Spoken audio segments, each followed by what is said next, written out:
그러면 뭐 얘기할까? 이거 얘기하면 되겠다. 학생부를 보면 굉장히 학생은 복지에 관심이 많았던 것 같은데, 학생이 사회복지학과 말고 행정학과를 지원하게 된 이유가 있나요? 저는 평상시에 인권과 복지에 관한 다양한 사회 문제들에 관심이 많았습니다. 하지만 이 인권과 복지에 대한 문제점을 실질적으로 인권과 복지에 대한 문제를 실질적으로 해결을 하기 위해서는 결국에는 법과 제도, 정책적 대안이 마련이 되어야 이러한 것들이 실현이 된다는 것을 알게 되었습니다. 때문에 저는 행정학과에서 이러한 정책적 대안과 행정적인 부분을 더 공부하여 실질적으로 이것들이 실현 가능케 되기 위한 방법을 모색하기 위해서 행정학과를 지원하게 되었습니다. 연수빈들도 뭐 이렇게 버벅대면 어떻게 해? 네. 가능케가 아니라 가능하게 될. 가능하게 된. 그러니까 넌 가능케라고 했어. 그러니까 거기서 그 면접장에서는 줄임말 이런 것들 웬만하면 피하면 돼요. 그러니까 가능할 수 있는 뭐 이런 식으로 조금 풀어내는 게 좋아요. 자, 그 다음에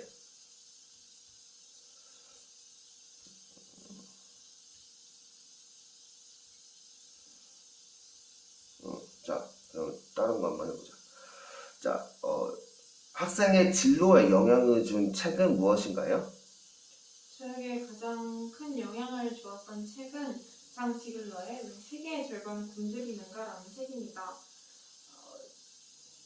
불평등과 굶주림과 빈곤에 관한 문제의식은 복지정책연구원을 희망하는 저로서는 기본적으로 고민해왔던 화두입니다.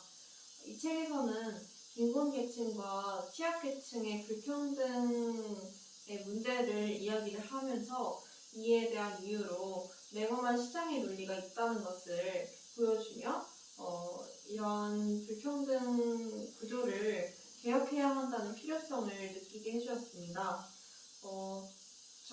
제가 이 책에서 특히나 충격적으로 뇌리에 박혔던 것은 인위적 기여라는 표현입니다. 이 인위적 기여라는 표현은 가진 자들이 자신의 기득권을 포기하지 않고 유지하기 위해서 주변에 엄연히 존재하고 있는 불평등과 그런 빈곤의 문제를 해결하지 않고 내버려두는 그런 것을 의미합니다.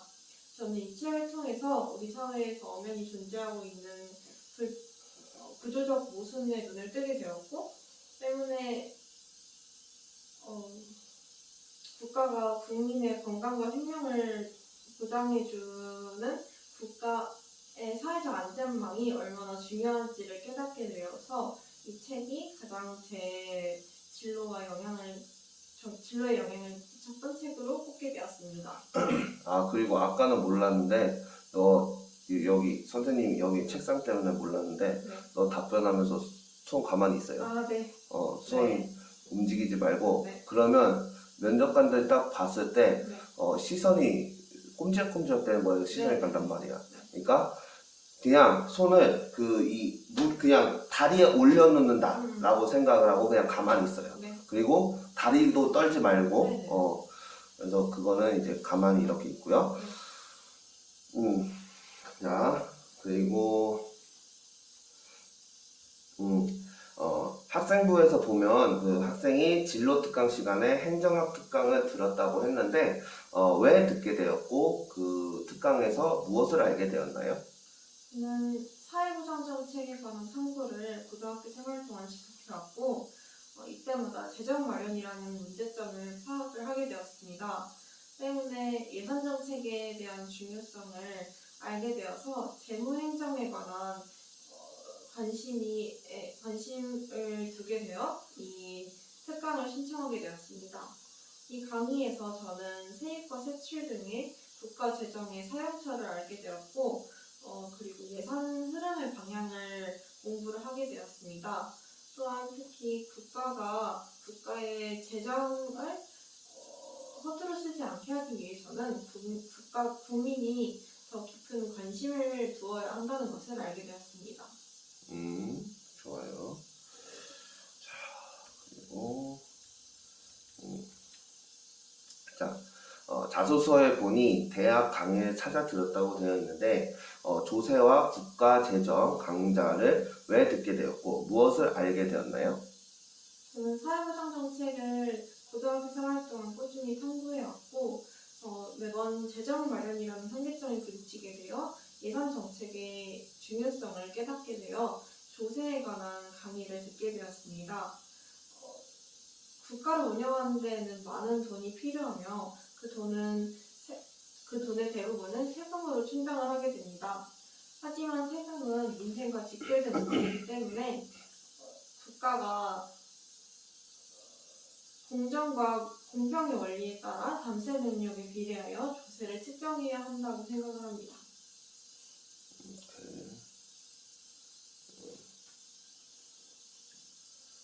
그러니까 조세를 측정해야 한다는 것을 배웠습니다. 네. 알게 되었습니다. 그거를 너가 생각했다고 하면 이걸 네. 배울 필요가 없죠. 네. 자, 그 다음에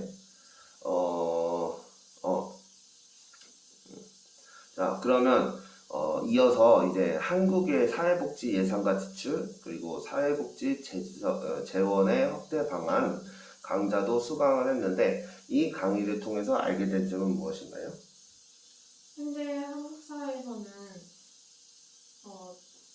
저출산 고령화 등으로 인해서 복지 지출이 필연적으로 증가할 것이며 때문에 재정 마련이 시급합니다. 이 재정 마련의 방안으로 재정 조달 방안, 세입 확충과 지출의 구조 조정을 제시하기도 하였습니다. 하지만 늘어나는 복지 지출은 세금으로 충당을 할 수밖에 없기 때문에 세금으로 충당할 수밖에 없겠지만 이러한 세금은 민생과 직결된 문제이기 때문에 저는 재정 지출을 효율적으로 조정하는 것이 더 중요하다고 생각을 해왔습니다.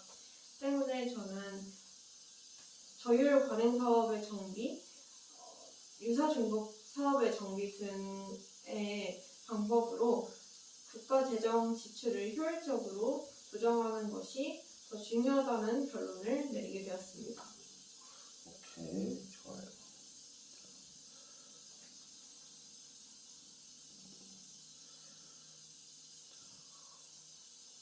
자, 그러면 국가 재난 시 복지국가로서 정부와 시민사회의 대응 방향이라는 심화 탐구를 진행했는데 이를 통해 알게 된 점은 무엇인가요? 우리나라에서 적어도 2020년에는 효율적인 신속한 행정력과 단호한 집행력으로 정부 역량을 시행하였고 이에 따라 시민의 자발적 참여와 협력을 동반한 성숙한 시민사회를 보여줌으로써 좋은 모델을 보여주었다고 생각을 합니다.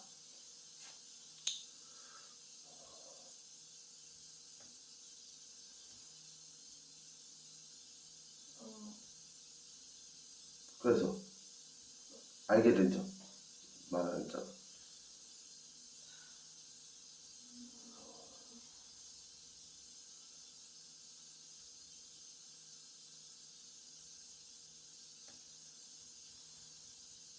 앞으로 국가 재난이 얼마든지 일어날 수 있고 이러한 국가 재난이 일어나게 된다면 취약계층이 우선적으로 피해를 보는 것이 현실이기 때문에 앞으로 국가 재난이 또 일어나게 된다면 이런 코로나 팬데믹에 에서 있었던 경험을 이에 대한 대응의 밑바탕을 삼아야 한다고 생각을 합니다.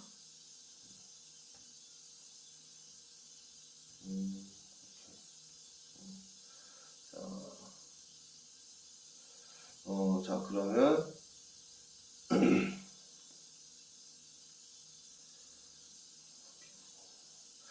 자, 그러면 미국의 공공의료 정책과 한국의 공공의료 정책의 문제점은 무엇이며 그 문제점을 보완하기 위해서는 어떤 노력을 해야 한다고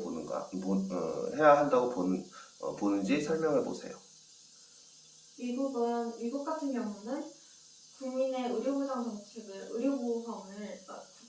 국민의 의료 정책을 민간이 주도를 하고 있기 때문에 시장의 원리에 맡겨지는 현상이 발생하기 때문에 돈이 없는 취약계층들은 이에 대한 복지 혜택을 누리기 어려운 게 현실입니다.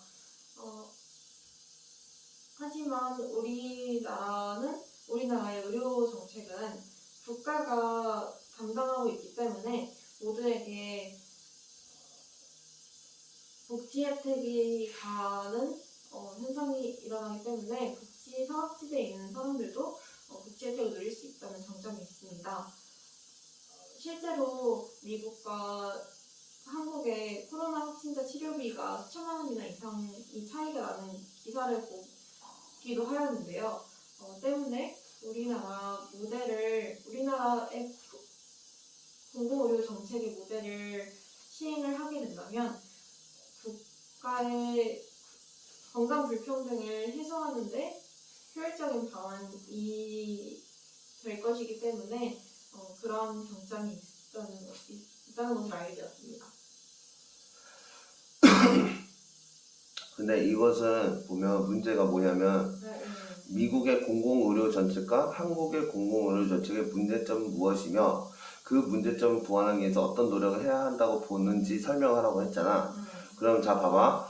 이거는 비문학 그 내용하고도 비슷한 건데 자 A, 과, B가 있으면 이 과의 역할이 뭐니?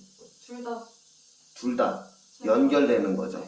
근데 거기 뒤에 뭐와 연결돼? 문제점이 과와 연결되죠. 그럼 그 얘기는 뭐야? 미국 공공정책의 문제점을 얘기하고 한국 공공정책의 문제점을 얘기하고 두 개의 문제점을 다 얘기를 해야죠. 근데 너가 얘기한 거 보면 미국 문제점을 얘기했다가 갑자기 한국의 장점을 얘기한단 말이야. 그러면 왔다 갔다 하면 좀 안 돼요. 헷갈려요. 그러니까 이 질문의 의도를 잘 봐야 돼. 그래서 질문의 의도가 미국의 공공의료 정책과 한국의 공공의료 정책의 문제점은 무엇이며 라고 얘기했으면 미국의 공공의료 정책의 문제점은 이거고 한국의 공공의료 정책의 문제점은 이거다. 그거를 먼저 명확하게 얘기를 해주고 그리고 그 문제점을 보완하기 위해서는 어떤 노력을 해야 되는가? 그러니까 그러면 그런 한국의 공공의료 정책의 그런 문제점을 보완하기 위해서는 어떤 노력을 해야 되는지 너의 생각을 얘기를 해야 되는 거지.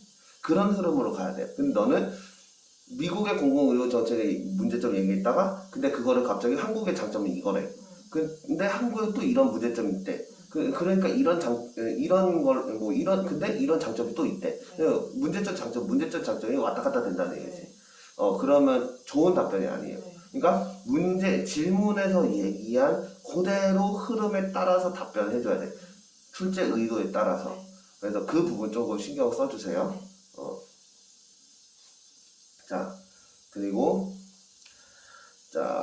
코로나와 같은 국가 재난 시 공공의료 체계의 발전 방향에 대해서 말해보세요. 코로나 팬데믹이 일어난 후에 각 지역의 보건소가 임시 폐쇄를 하는 등의 사태가 일어나 보건소를 요긴하게 이용해오던 많은 취약계층들의 의료 공백이 생기기 시작했습니다.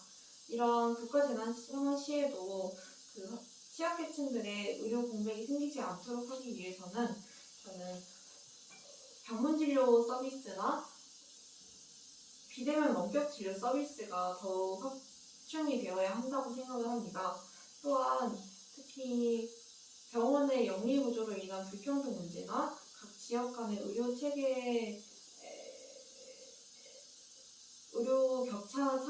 문제를 해소시키기 위해서는 공공의료 병원의 확충이 더욱 필요하다고 결론을 내렸습니다. 오케이. 자, 그 다음에 자, 자신의 장점과 단점이 행정학도로서 행정학을 공부하는데 어떤 영향을 미친다고 생각을 하세요? 저는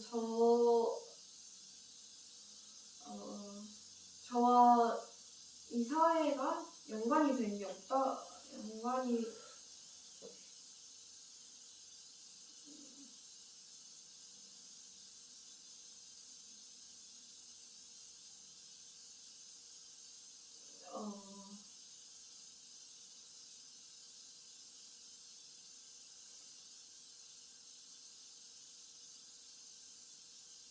저의 단점으로는 모든 현상을 바라볼 때 조금 더 감정에 치우쳐 있는 부분이 있다고 생각을 합니다. 하지만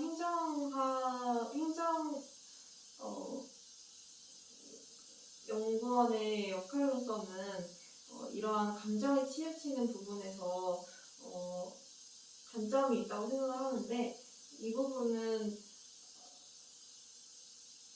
감정에 치우치기보다는 이성적인 판단으로 어느 누구에게도 모두에게 혜택이 갈 수 있도록 그 정책과 행정적인 비용을 배부해주는 것이 행정학의 역할이라고 생각을 하기 때문에 이 부분을 고쳐야 한다고 생각을 하고, 저의 장점으로는 공공의 마인드를 가지고 있다는 것이 저의 장점이라고 생각합니다. 저는 누군가를 위해서 문제점을 분석하고 어떤 것을 해야 하는 것에 보람을 느끼는데, 이러한 부분이 행정학의 역할로서 많은 이점이 되는 부분이라고 생각합니다. 오케이, 좋아요. 어느 정도 질문은 다 됐으니까 일단 중요한 것은 이 질문에 대한 답변에 너가 익숙해진다는 거. 네. 지금 너가 아직도 익숙해지지 않았어. 네. 그래서 지금 선생님하고 2주 전에 가천대를 했고, 네. 그 다음 주에 그 다음에 삼육대를 했고, 네. 그리고 그 다음에 이번에 이제 그 가천대 처음 할 때와 이제 2주 후에 네. 이 가천대를 하는 건데, 네.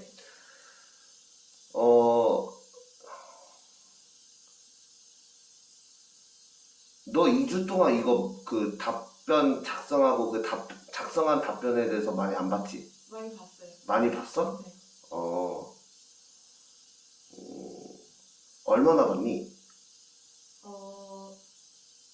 보는 거는 맨날 봤고요. 실제로 말하는 거는 학교에서도 말했고, 그리고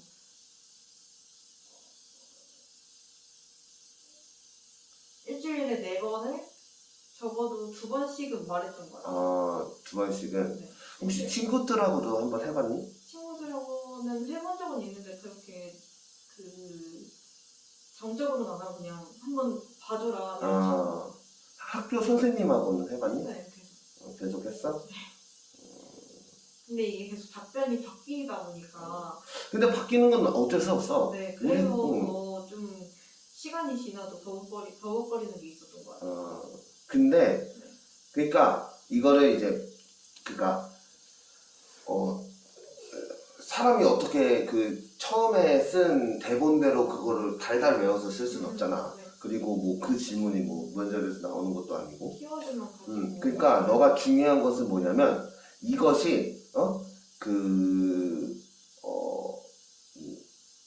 여기 너가 쓴 이 답변에 핵심 키워드에 체크를 해. 그쵸.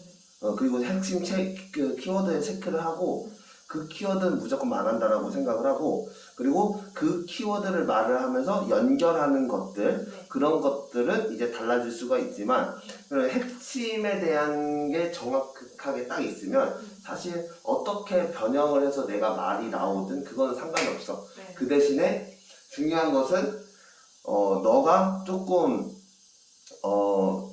이제 좀 이런 면접이라는 자리에서 상대방을 앞에 두고 말하는 거에 좀 익숙하지 않아가지고 그런 거에서 굉장히 많이 긴장이 되고 떨리는 것 같아. 그래서 그거는 이제 계속 이제 얘기를 하면 되고, 그거는 이제 너가 계속 이제 이거에 대한 답변이 편안해질 때까지 계속 익숙하게 계속 만들어야 돼. 그래서 좀 어느 정도 머리에 그 좀 변형되는 답변이라도 그거에 대한 이제 어느 정도의 데이터가 머리에 좀 쌓이고 그런 것들이 조금 있어야 돼. 그래서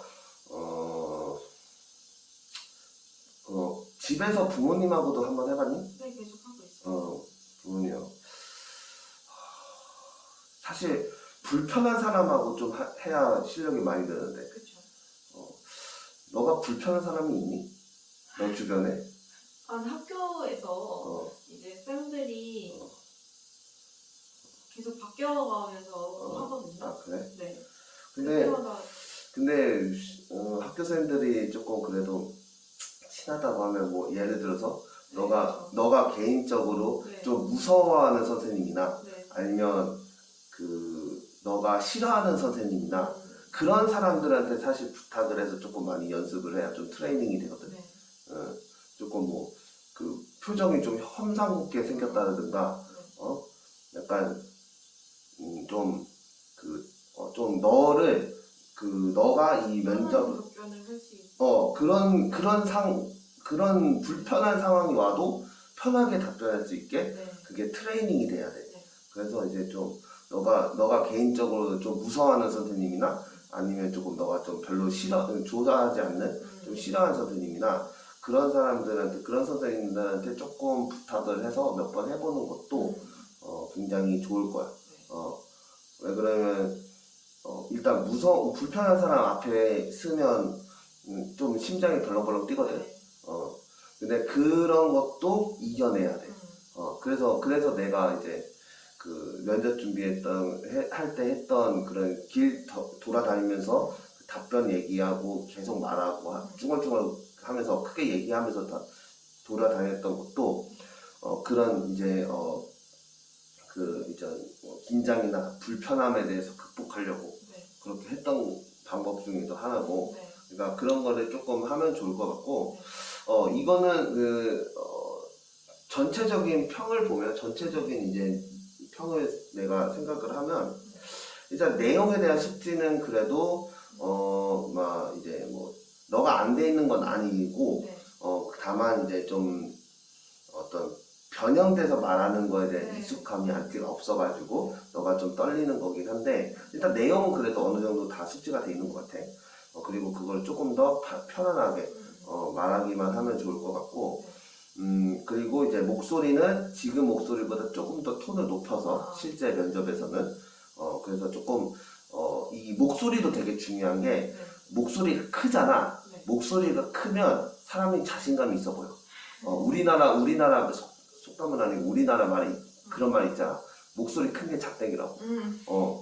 면접에서도 똑같아요. 목소리 큰 게 작땡이야.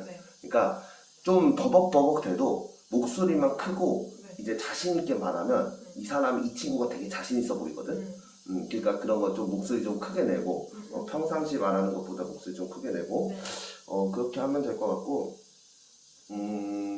그리고 이런 이제 좀 마스크 내리는 거라든가 그런 것도 조금 주의하고, 그리고 이 발 떠는 거라든가 다리 떠는 거라든가 손가락 꼼지락대는 거 그런 것들 조금 주의하고, 그리고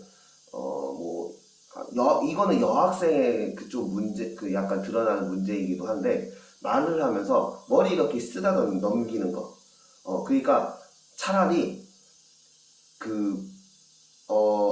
면접을 하러 갈 때 이 머리를 아예 뒤쪽으로 넘기던가 아니면 머리를 묶고 가. 그래서 너가 이제 예를 들어서 좀 말하면서 이렇게 자주 좀 쓰다듬을 것 같다. 근데 그게 또 긴장이 되면 자연스럽게 그런 게 나오거든. 그러니까 그런 것들을 조금 사전에 좀 차단하기 위해서 좀 머리를 뒤로 넘겨서 아예 한다든가 아니 이걸 묶고 가거나 넘길 게 없게 그런 식으로 하는 것도 굉장히 중요할 것 같아요. 그래서 그런 사소한 행동 하나하나가 면접관이 보는 어떤 태도나 예의거든. 네. 그렇게 보면 될 것 같고, 오케이. 그렇게 한번 보면 될 것 같고, 우리 그 학업 계획하고 진로 계획 한번 해볼까? 네. 자, 그러면,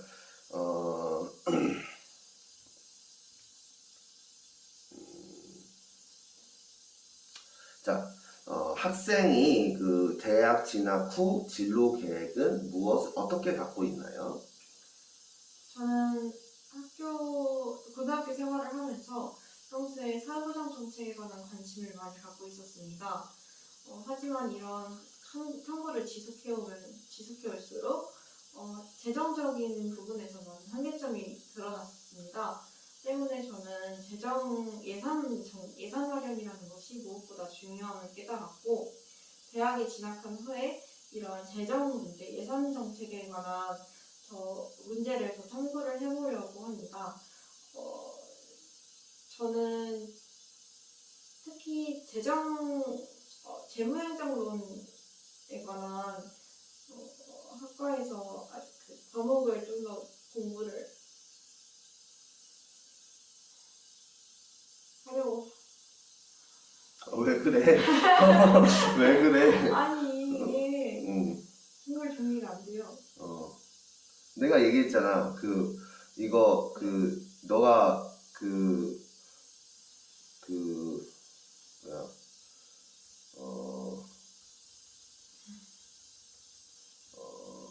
너가 복지정책연구원이 된다고 하니까, 복지정책연구원이 된다고 하니까, 그런 이제 행정과 관련된,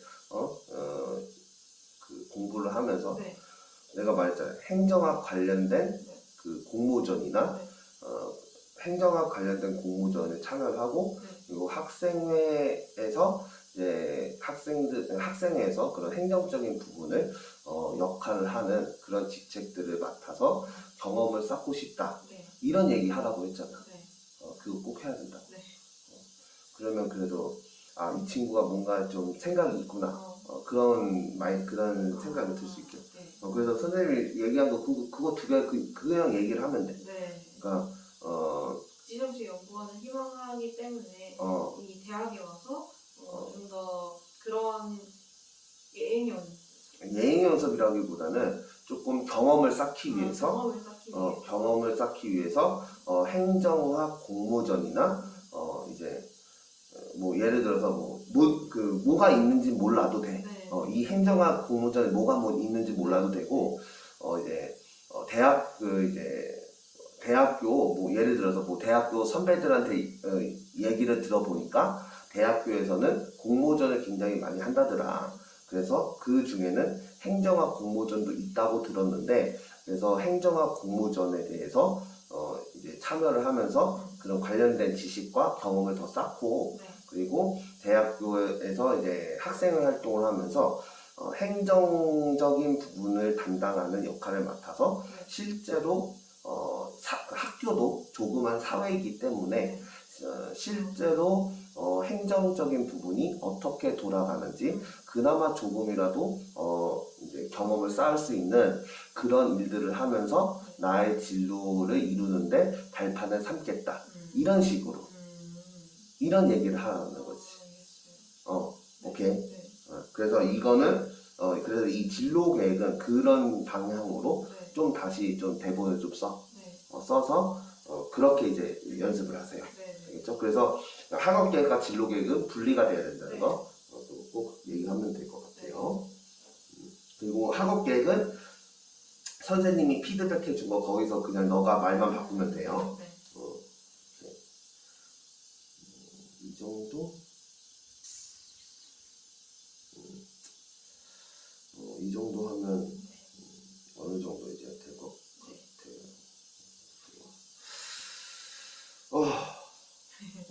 좋아. 일단 문제는 네. 아직 그 가천대학교가 네. 그 1차가 발표 만났지? 네, 안 왔어요. 20일 날 나오라고. 그치. 일단 1차 발표되는 게 중요하고 근데 내가 봤을 때는 가천대 정도는 1차가 발표가 될 수는 있을 것 같거든. 가능성이 있을 것 같아. 네.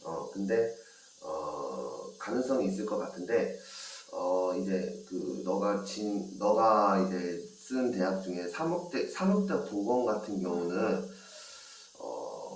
좀 대학 측에서 적성이 안 나서. 좀 뭐랄까 좀 부족하지 않나라는 네. 개인적인 생각이 들어. 네. 그래서 그거는 1차가 안 될 수도 있다. 네.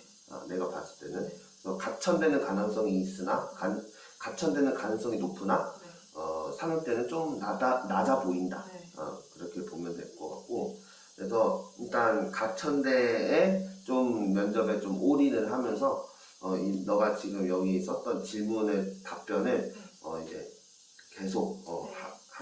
하루 동안 한 적어도 10번 정도는 계속 반복해서 보면서 그게 이제 내용들이 좀 익숙해지고 네. 그런 것들. 그리고 내가 이제 좀 이제 지적했던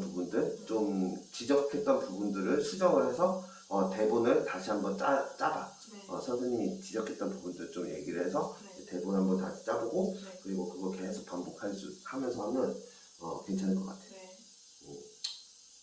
그래서 그냥 이대로만 계속 연습을 하면 네. 가천대는 문제는 없어 보인다.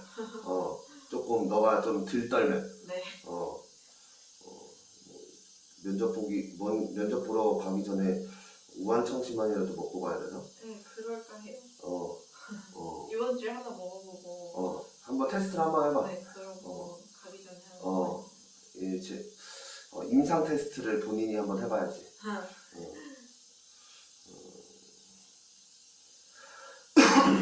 아니면 네. 이런 방법도 좀 좋은 방법이긴 한데